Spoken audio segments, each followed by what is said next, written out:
બનાસકાંઠાના ડીસા શહેરમાં વર્ષો બાદ ફરીથી વિજયાદશમીનું મહોત્સવનું ભવ્ય આયોજન થવા જઈ રહ્યું છે।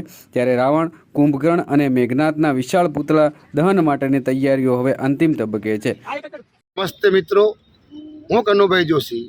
ડીસા શ્રીરામ સેના દ્વારા ઘણા વર્ષો પછી અહીંયા હવાઈ પિલ્લર એટલે કે રામલીલા મેદાનમાં રાવણના દહનનો કાર્યક્રમ રાખેલ છે। રાવણની સાથે મેઘનાદ અને કુંભકર્ણના પણ પુતળાનું અહીંયા દહન થશે। 61 ફૂટનું પુતળું એ રાવણનું છે અને 51 ફૂટનું પુતળું એ બંને કુંભકર્ણ અને મેઘનાદનું છે અને બહુ ભવ્ય કાર્યક્રમ રાખેલ છે। હું ડીસાની મારી ધર્મપ્રેમી હિન્દુ પ્રજાને આ કાર્યક્રમમાં વધારવા માટે ભાવભર્યું આમંત્રણ આપું છું। વિજયાદશમીના તહેવારના દિવસે આવતીકાલે શ્રીરામ સેના ડીસા દ્વારા ઘણા વર્ષો પછી રાવણ દહન કાર્યક્રમનું આયોજન કરેલ છે।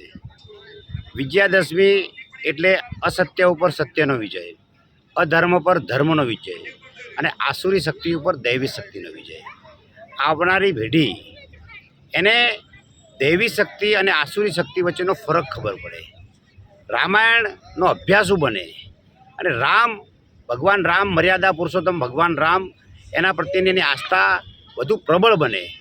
એ હેતુથી શ્રીરામ સેના ડીસા દ્વારા આ વર્ષે હવાઈ પિલ્લરના મેદાનની અંદર રાવણ દહનનો કાર્યક્રમનું આયોજન કરેલ છે।